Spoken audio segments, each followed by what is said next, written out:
choir. Far right side po tayo.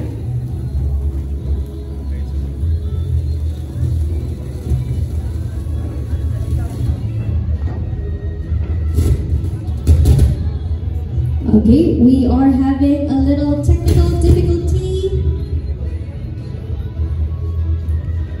At this microphone na lang, palit na lang.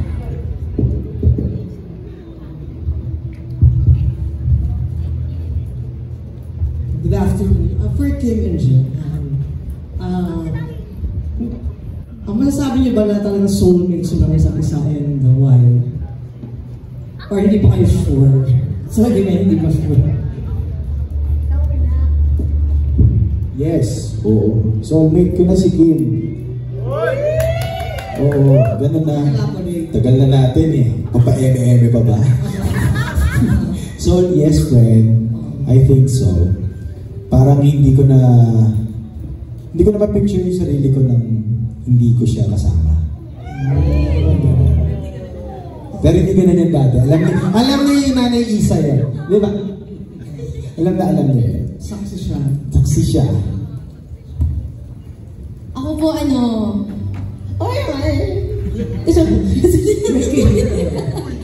Opo naman. For me, pinagdarasal ko at I do believe na siya na yung soulmate ko. Sana naman, no? Medyo matagal po kasi mahirap na po ulit na mag-umpisa sa so, ayan. Pero hindi naman kayo kinakabahan with all the breakups of long-time showbiz couples recently? Hindi naman po kami kinakabahan. Kasi hindi naman po kami yun. Okay. Opo. And kasi kami ni Jay, kasi talaga we started, well, tama po, si Nanay Isay. Sa lahat po nang nandito, si Nanay Isay po ang witness ng lahat. So, we started as friends. So, yung foundation po talaga namin, it's really strong. So, I'm not comparing naman po with kung anong nangyari sa kung kanino man. But, naniniwala kami ni Jen na iba po kami and yeah. Thank you. Thank you po.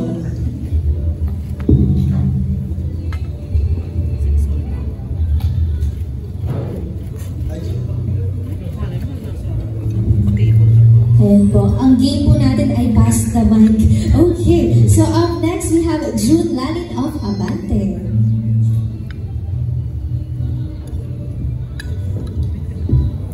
Yes, good afternoon.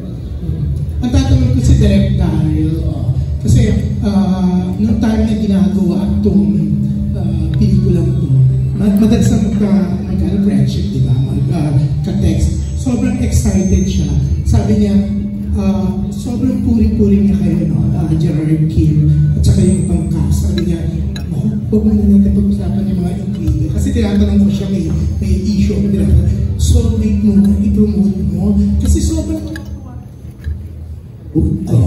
sobrang tuwan-tuwa siya. Mukhang hindi na natutuwa si Direk Daryl. Dahil putol-putol. Budget pa talaga kasama. Parang hindi nasama sa request. Okay, Boss Deep. Pero okay, tuwan-tuwa sa inyong dalawa si Direk Daryl. Yung sobrang gaang daw ng trabaho niya.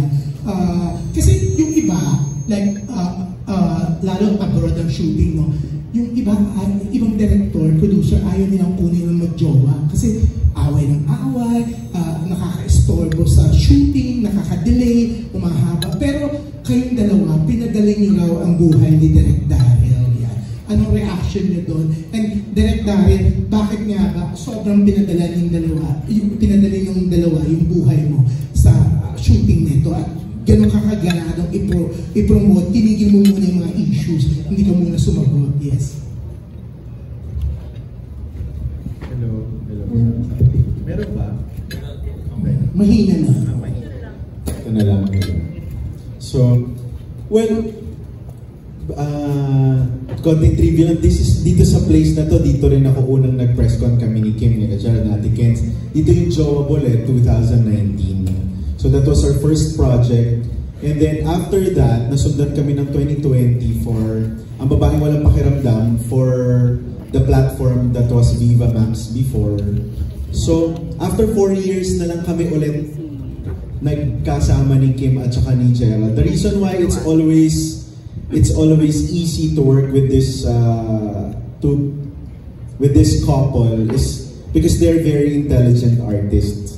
I always count my blessings when it comes to working with smart people because madaling sabihin may magaling umarte, magaling umiyak, magaling magpatawa, pero para sa akin ang pinaka nagpapagaan ng trabaho ko kapag matalino yung artista. Bongga. So Gerald and Kim kasi, aside from being good actors, aside from isa ang wavelength namin dahil parehas kaming may background ng teatro, matalino sila. Hindi ko na kailangang i-explain. Plus, ako nga ang gustong mag-away sila eh. Sabi ko, sana mag-promo tayo, kunyari mag-break kayo. Kasi ayaw nila. So sabi ko, sobrang gaan nilang katrabaho, ako rin nag-uutos sa kanilang mag-attitude, ayaw nilang mag-attitude. So ako talaga yung peste sa buhay nila. Pero magaan silang katrabaho, take it from me because they are very intelligent people. Matalino, hindi mo na kailangan turuan. Kumbaga pag nabibigay ka ng order, dadagdagan pa nila yan ng maraming on top because they are intelligent people. Ang ganda na sinabi ni Direk Kim and Gerald, no? Pero alam mo, friendship, alam ko na kung bakit gusto mo ko lang ka-chat, ka-usap, okay? Intelligent people. Pero Kim, Gerard, ang ganda ng sinabi ni Direk, ang bongga, nakakataba ng puso. Sobra. Nakaka-high blood, nakakataba ng puso. Ganong level. Okay? Then, thank you. Ngayon lang, masarap pakinggan yung ganong papuri. Kasi, bihira ang nakakatanggap ng ganong klaseng papuri. But, it's also the same. Kaya kami nagkasundo-sundo. Same style, same sensibility, same wavelength. Of course, kita-kita naman natin by his works. Napakatalino rin ni Daryl yan. So, lahat naman, ang maganda kasi, napansin ko, pag theater artist, parang parang fourth level na lang na pagtuunan namin ng pansin na makapag-expose na kung anong kaya namin gawin. It's always a product. Kailangan maganda yung pelikula kasi ganito lang yung gagawin mo. 3 minuto ka lang sa eksena, blah. So, I think yun yung kaya kami magkakasundo kasi gusto namin maganda yung pelikula. Ay, ako din. Kailangan complete package, no? Intelligent pala ako. Kailangan maganda. But seriously, po kasi, tama rin kasi yung sinasabi ni Jay. I think we talked about this the other day, na iba yung feeling kapag you're in a set na pare-pareho yung gusto or goal ng lahat ng nasa eksena. It's not about you as an artist. It's not about kung ano yung pwede mong patunayan. It's not about kung ano yung gusto mong ipakita sa tao na kaya mong gawin. Pero yung kung ano lang yung kailangan, diba? And I think I am blessed, personally I am blessed to be able to work with people like that na hindi maramot, hindi madamot sa kung anong gustong ibigay sa pelikula, sa proyekto. So, sama-sama. So, kami din kasi ni Daryl, actually itong pelikulang ito po, aside from, well, of course, yun nga, pagbabalik namin tatlo, reunion namin to eh. It's been how many years na? 4 years. And in between those 4 years, ay nagkaroon ng mga time na hindi kami nag-uusap ni Daryl for certain reasons. At nagkakaintindihan po kami. Ganun yung level of friendship namin ni Daryl. So, ang sarap sa pakiramdam na reunion na magkakaibigan at kaya rin magaan yung pakiramdam na nandun kami sa Korea is pangarap namin yun ni Da. I remember nandun kami sa taas nun, tapos kabang-kaba kami nung time ng press ko ng Jowa Ball. Ano kami, hala, press ko na. Oo, matatanungin nila ako, bakit ako yung bida? Tapos nagtatanong sila sa akin, bakit ako gumawa ng pelikula? Yung mga ganun, hindi namin alam kung anong sasagot namin sa press ng time na yun. Tapos meron kami ni Dan na, paano kaya kung mag-shoot tayo makakagawa nun eh. Pero hindi magagawa natin yun. Tapos ngayon, eto na yun. So, ang sarap lang sa pakiramdam na ito yung nangyayari sa amin as friends and as artists. So, yun po. Thank you. Yes po. Ito po. Ito po. Ayun, yan. Tingnan ko to. Anyways, at stronger yung jowa boss talagang kumita, di ba? Pinag-usapan, naging controversial na, di ba? Candy, di ba? Oo nga. Pero natutuwa ako si Candy kasali rin sa project na to. Parang lahat yata ng projects ng Viva, kasali ko. Stockholder ka ba?